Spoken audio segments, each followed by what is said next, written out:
Good afternoon, morning, evening, or night, ladies and gentlemen. My name is Alex, and this episode's subject comes in from The Average Reviewer. What's your opinion on game reviews? As a whole, I find formal reviews just really shit. Really shit, and backwards and destructive and stupid, and ultimately completely unhelpful for the consumer in a lot of ways. I think the first video on this channel was actually like, why video game review scores, in particular, are stupid. I hate scoring games. I hate scoring games because it's trying to put like a maths, a science on something that's opinion-based, something that no one can technically prove. So it's just sort of folly. Hey, I'll give it an 8.5 or something, and you get into the business of, well, every game's just getting an 8.5 or higher, so there's no fucking point with anything, and everyone thinks that a 7 out of 10 is bad, even though that's actually really positive when you think about things, because like on IMDb, when a movie has a 7, people seem to think that's good, but when it's a game that gets a 7, oh, it's the worst thing ever. It's just completely broken, makes no sense, and it makes people completely ignore the big chunk of text that some writer out there spent a lot of time doing, and that it just boils it down into something that ultimately doesn't reflect what they're talking about. But the word review can mean a lot of things. Like, the reviews I like to focus on are, I will look at your IGNs and whatnot, but I don't really focus on their reviews. I like seeing them, I listen to a lot of IGN podcasts, so I just hear them talk about the game more naturally, so it just feels better. You get a more genuine idea of what the game is about and how people are feeling about it, and then of course you have your sort of freelance people like Angry Joe, pre-recorded, these real people that you can sort of relate to and really sort of understand. So then once you've gone through all of that rigmarole, you can kind of create your own idea of how you think the game's going to relate to you, because you've got to find the people that do reviews that you can relate to and that reflect your kind of opinion and you agree with them in a lot of things. I think people put far too big an emphasis on how important reviews are. Like, if your only defense for why a game is good is that, oh, it got good reviews, okay, great. That doesn't mean anything. You realize that has no meaning when you really think about it. A bunch of people you don't know said a thing is good. Great.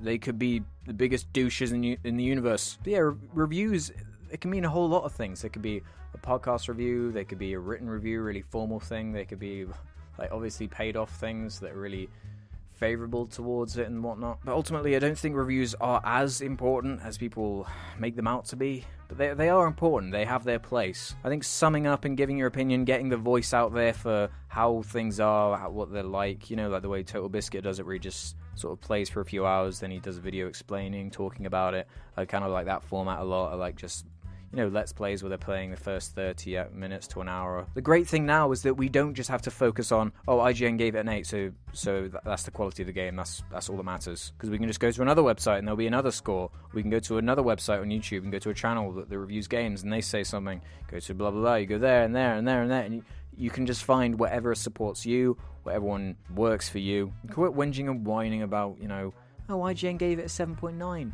What do you mean they gave it that score? Screw you, IGN, you're the worst. Yeah, big companies, it's not just one dude writing every review. They have a team of people. So it's not IGN's review or Kotaku's review or any of these other websites that review games review. It's the editor's review, whoever's written it. And then again, like, I have a bunch of games that I just buy. I will look at reviews, I'll think about them. I won't base my decision entirely around them, otherwise I'd have missed out on games that I've really liked. Like, everyone slammed Dead Space 3. Said, oh, it's not worth playing that. That was one of my favorite games that year. It's really fucking good. To me. It doesn't have to be good to you, but it was to me. So just because I didn't agree with some random review from IGN doesn't mean you shouldn't play the game. I used to be on it. Like, whenever a game I was excited about was coming out, I'd read every single review, pretty much just spoil it for myself. And then I realized, wait, why am I doing this? This is completely slanting away and thinking about things. I was doing it for movies as well. I was listening to audio reviews and reading things about movies before they came out, reviews of them.